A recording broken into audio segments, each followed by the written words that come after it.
Permisi. Iya Mbak, silakan masuk Ibu. Selamat sore Ibu. Sore. Dengan saya Adi Sabrina Sita, ahli gizi Ibu hari ini. Sebelumnya dengan Ibu siapa? Saya dengan Ibu MC. Oke, hari yang cerah Ibu, cocok untuk mungkin jalan-jalan. Kalau boleh tahu tujuan Ibu sini untuk apa ya Bu? Saya ini Mbak pengen menikah gitu ya dalam waktu dekat. Nah, jadi saya ingin melakukan pemeriksaan gitu, untuk calon pengantin. Untuk promil ya Bu? Iya. Sebelumnya boleh tahu Bu aktivitas Ibu sehari-hari seperti apa? Saya bekerja sebagai wira swasta sih Bu. Kemudian untuk jadwal kerja saya itu biasanya Senin sampai Jumat. Dalam kurun waktunya itu biasanya dari jam 9 pagi sampai jam 4 sore. Itu tuh. Kalau untuk aktivitas weekendnya Ibu ngapain aja? Kalau untuk weekend sih saya biasanya itu santai sih Bu, karena menghabiskan waktu ya karena udah capek kerja dari Senin sampai Jumat gitu. Jadi saya biasa pakai buat santai dan juga untuk melakukan hobi saya. Untuk hobinya Ibu apa aja? Hobi saya itu biasanya itu menjahit, kemudian juga berkebun karena saya juga punya kebun di belakang kebetulan gitu sih Bu. Kemudian saya juga suka masak, jadi saya suka banget ikut kelas-kelas masak gitu. Ibu aktif ya Bu ya? Iya. Hari-harinya. Oke. Untuk pemeriksaan lebih lanjut kita bisa melakukan antropometri Bu, seperti melakukan pengukuran tinggi badan, berat badan, kemudian tingkat lengan atas Ibu untuk pemeriksaan kita selanjutnya. Ibu sedia tidak untuk diukur? Boleh? Oke. Kita ukur. Baik Ibu, sekarang kita akan melakukan pengukuran berat badan. Sebelumnya apa Ibu mengantongi ada barang? Ada Mbak. Oh, boleh ditaruh terlebih dahulu? Iya. Terus aksesorisnya bisa dilepas terlebih dahulu Ibu? Oh iya boleh. Iya.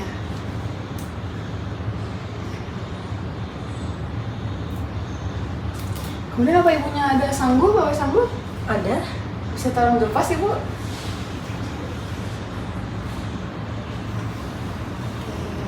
Oke. Sebelumnya saya nyalakan dulu ya Bu alarmnya. Ya. Oke. Nanti Ibunya bisa berdiri terus kemudian letakkan ke depan ya Bu. Oke. Bisa di sini. Oke. Tangannya sudah diturunkan, mana harus ke depan. Oke. Oke Bu. Sudah? Oke. Dari pemeriksaannya kita mengetahui berat badan Ibu 45 kilo ya Bu. Oke. Selanjutnya kita akan melakukan pengukuran tinggi badan.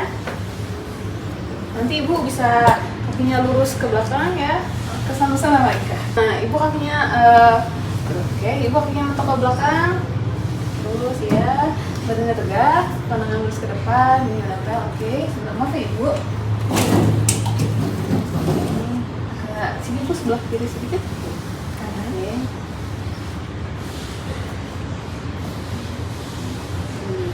Sudah Ibu? Oke. Dari hasilnya Ibu. Oke, dari hasil pemeriksaannya dapati hasil 160 cm ya Ibu. Baik Ibu, sekarang kita akan melakukan pengukuran kandungan atas. Apakah Ibu sedia? Untuk apa ya Bu? Untuk mengetahui status gizi Ibu. Oh, jadi diukur gitu? Iya. Oh iya boleh boleh. Ibu bisa bergeser ke sebelah sini sedikit. Maaf ya Ibu, sebelumnya tangannya bisa ditekuk seperti ini. Maaf ya Ibu.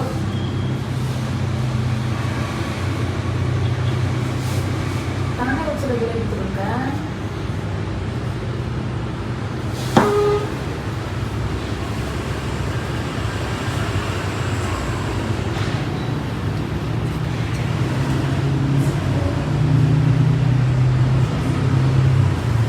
Dari hasilnya, kandungan atas Ibu 23,5 cm ya Ibu.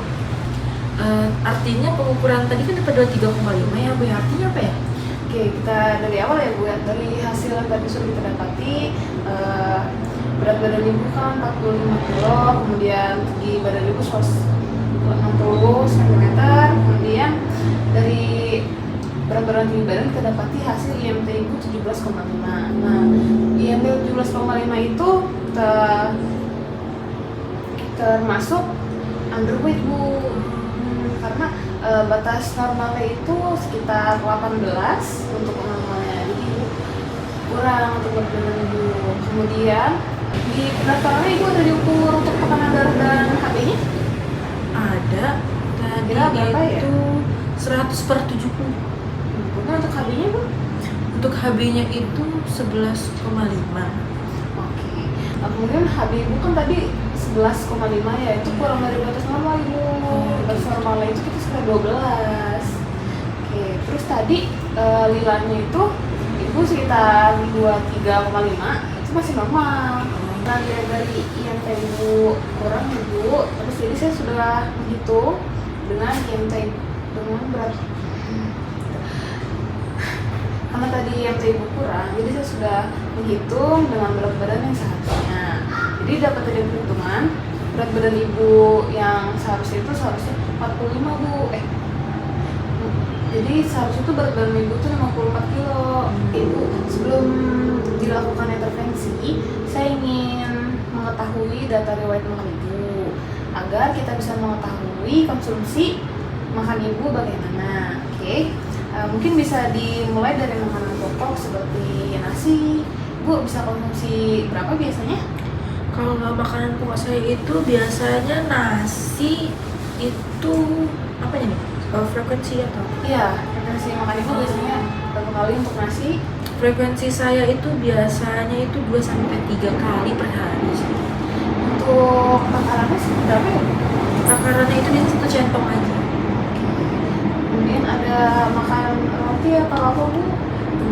Biasanya saya suka roti tawar Bu, roti tawar. Kira berapa kali? Roti tawar itu biasanya 1 kali per hari itu pasti. 1 kali. Untuk konsumsinya berapa? Mungkin 1 atau 2 lembar atau berapa? Biasanya sih saya makan 2 lembar, itu udah cukup. Untuk protein hewaninya seperti telur ayam, kemudian ayam atau ikan, Bu ada konsumsi? Saya sih biasanya makan itu sukanya telur, kemudian saya makan ayam, terus juga ada makan ikan pindang. Untuk konsumsi telurnya sekitar berapa kali dalam seminggu atau per hari?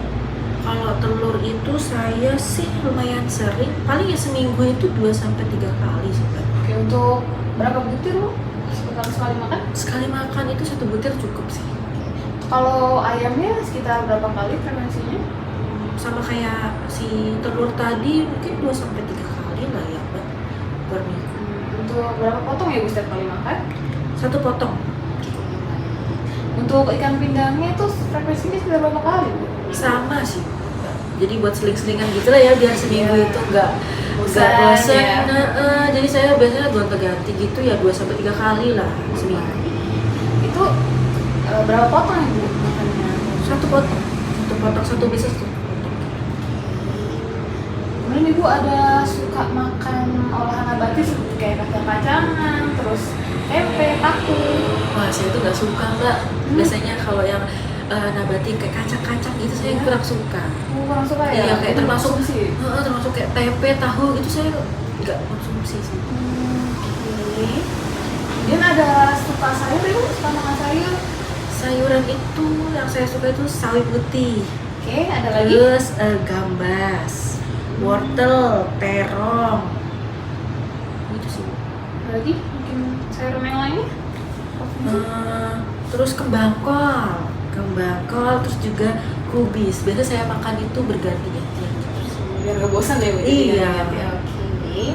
Untuk frekuensi makannya sekitar kayak berapa gram Bu per hari dari sayur-sayuran itu? Biasanya saya itu pasti sih Bu. Itu biasanya tiap hari kan makan sayur. Ya karena emang bagus juga ya Bu ya buat tubuh. Itu saya biasanya makan 3 kali sehari. Itu setiap kali makan itu 100 gram. Untuk buah bisa Ibu ada suka konsumsi buah? Buah itu saya sih sukanya apel, terus juga pepaya, buah naga. Untuk frekuensi makannya Ibu setiap buah? Kalau apel itu sih 2-3 kali per minggu sih cukup. Porsinya untuk porsinya? Untuk porsinya itu 1 buah sih, satu buah gitu biasanya udah kenyang. Untuk buah yang lain sama tidak? Pepaya sama buah naga ya itu ya 1 porsi sih Bu. Sama ya? Iya. Tapi kalau buat pepaya Oke. Oke, dari hasil recall yang tadi sudah kita lakukan Ibu, dapat itu energi Ibu tuh 900 kilokalori, kemudian protein ibu 40 gram, terus kemudian lemaknya 45 gram, terus kemudian karbohidratnya 245 gram. Sementara ibu tadi sudah saya hitung, harus itu ibu konsumsi protein itu harusnya 73 gram bu, itu mulai kurang ibu. Kemudian karbonya ibu tuh tadi kelebihan kan 200 lebih tadi, seharusnya tuh ibu bisa dikurangi sekitar 176 gram. Kemudian lemaknya juga kurang ya ibu, jadi lemaknya tuh ibu harusnya konsumsi sekitar 54 gram gitu bu. Terus Nah Bu, tadi kan hasilnya tadi itu kan saya underweight ya Bu ya. Nah itu biasanya makanan yang bagus gitu Bu apa ya Bu ya, supaya saya bisa naikin berat badan saya gitu Bu? baik, kita kan ini ya mbak, kita akan memberi contoh menu yang sebaiknya dikonsumsi untuk promil ya mbak. Oke, baik ibu, kita punya contoh menu.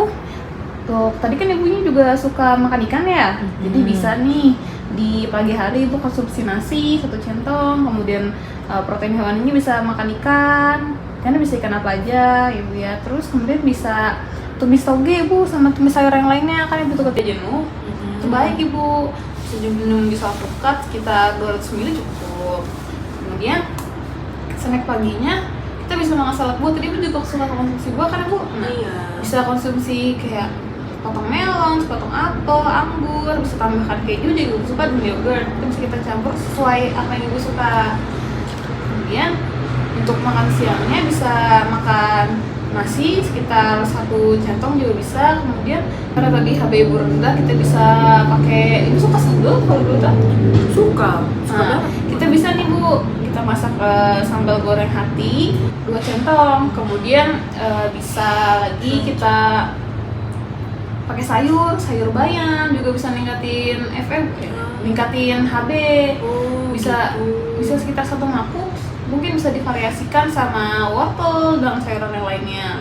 Kemudian juga bisa konsumsi jeruk manis bu, karena jeruk itu kayak kan tinggi vitamin C kan bu, itu bagus. Kemudian untuk snack sorenya kita bisa bikin smoothie sih pak, ibu suka? Saya suka smoothie sih Bu, soalnya kan saya apa buah-buahan itu sering saya buat jus kayak gitu. Nah, itu bagus ibu, bisa kita nih snack sorenya kita bikin smoothies sekitar 200 ml cukup. Kemudian bisa, ibu suka mac and cheese nggak?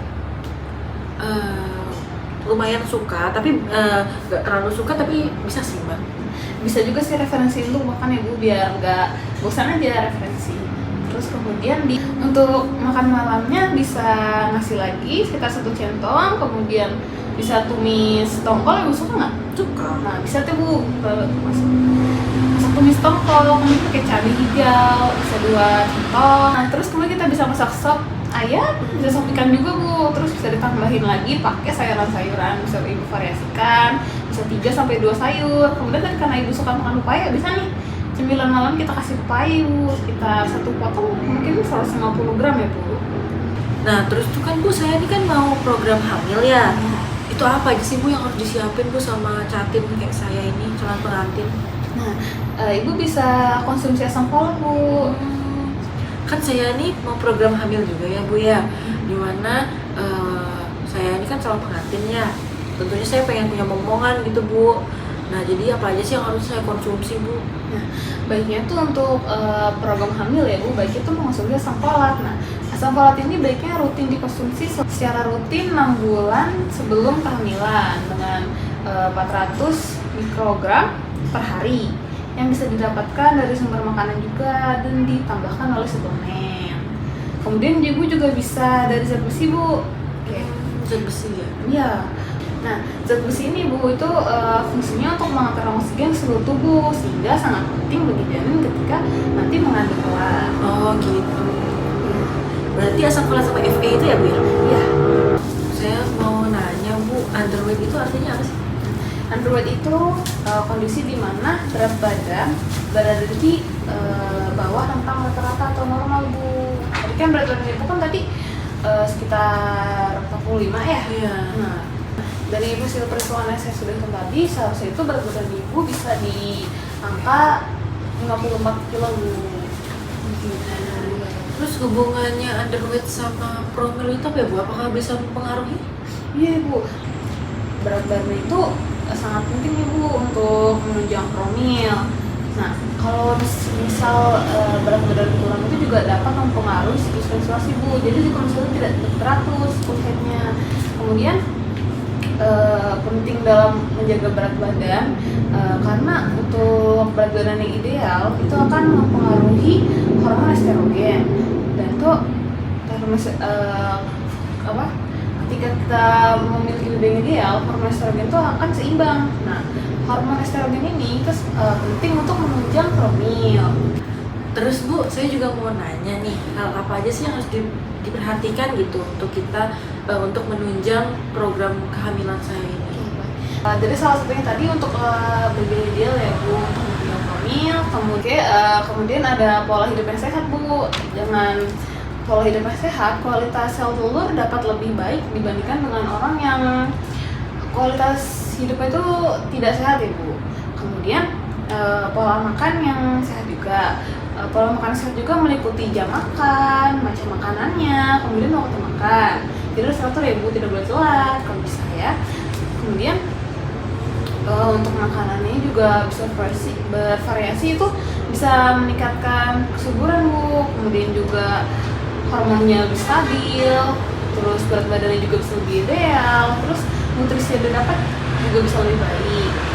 Terus Bu, kalau kan vitamin gitu ya, vitamin itu kan banyaknya ada setahu saya itu ada di sayur dan juga buah. Nah itu apa aja sih Bu yang disaranin gitu dari ahli gizi? Oke, untuk sayurnya Ibu bisa mengkonsumsi sayur hijau seperti bayam, kemudian kangkung.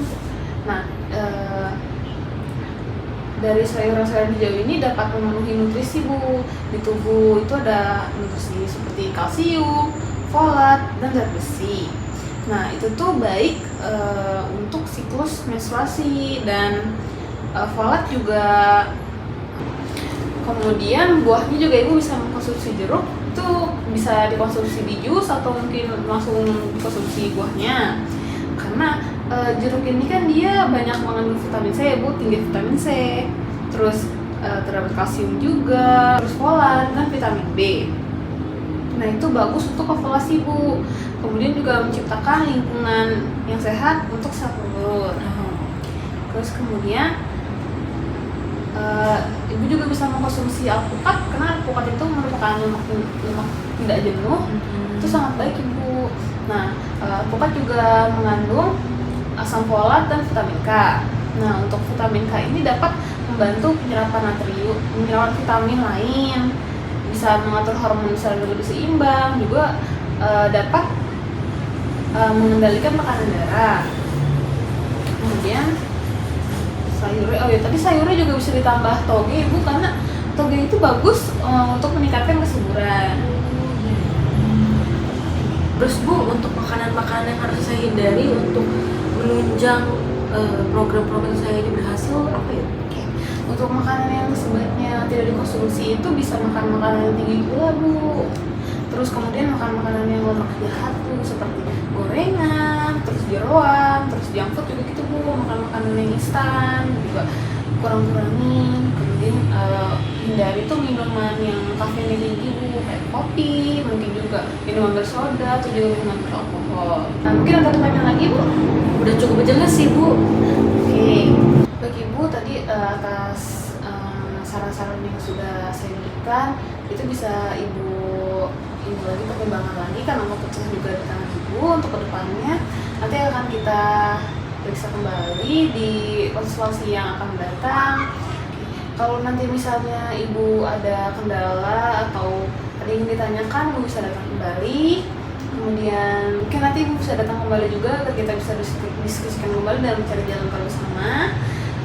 Kemudian juga saya doakan semoga Ibu nanti pernikahannya lancar. Kemudian nanti cepat diberi momongan.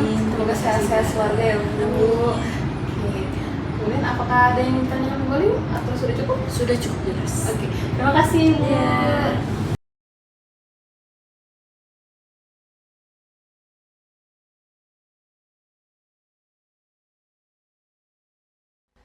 Yeah.